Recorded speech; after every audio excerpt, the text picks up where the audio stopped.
Hello and welcome to another edition of the Winedown video blogs. I am your host, Ben Franco.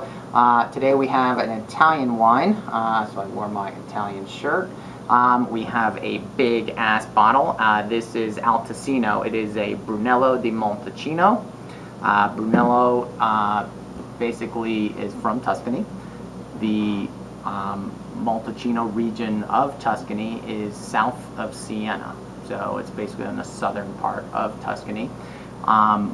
Brunello is basically another clone of Sangiovese, so it's really 100% Sangiovese, 100% Brunello, kind of the same thing, but just another clone grown at a different place.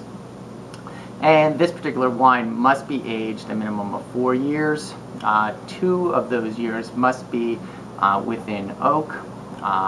And these aren't small oak barrels. These are very large, anywhere from 5 to 10,000 liter large Slovenian oak barrels. They're like as big as, almost bigger than a person. They're about like 6-7 foot tall, some of these barrels. So they're very large, and they're in use from anywhere from 5 to 20 years.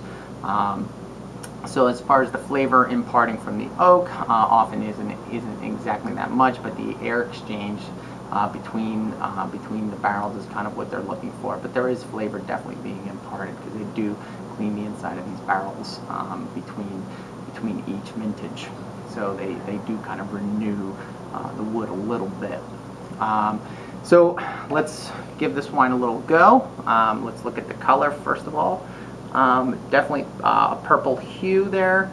Little bit of brightness. I can definitely see some light reflection off of this. Sangiovese tends to be more of a lighter style grape, so I can see my fingers through it a little bit there. Let's give it a little sniff. Right off the bat, sour cherries, kind of expected. Sangiovese kind of will give you that, but a strong secondary note, and I'm just going to go in for reconfirmation, but chocolate and vanilla. Chocolate and vanilla blast is right there. There's definitely like a little bit of dried herbs, and maybe a hint of kind of leather towards the end there. Let's give it a sip.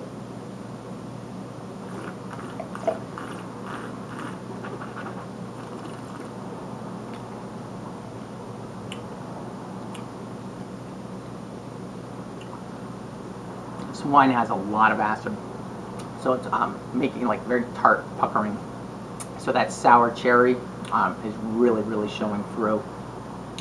Those vanilla and chocolate components, kind of tasting those, and you definitely getting that kind of dried herb thing going on. Tannin wise, I would say kind of like medium. It's not overly aggressive, but and I'm kind of surprised at that. It's kind of just showing really well fruit wise. And the tannin seems to be a little bit in control. But oftentimes, depending on what time of day you taste, tannin levels can seem higher or lower. So maybe depending what time you come in, when you taste it, the tannin could be off the charts. But right now, it's kind of in control. I mean, it's definitely there. The tannins are there, but they're not killer. They're not kind of overwhelming, and they're smoothing off pretty quickly. I definitely think you guys will enjoy this wine. So come check it out. We'll have it on this week at the Winedown Cafe. All right, we'll see you next time.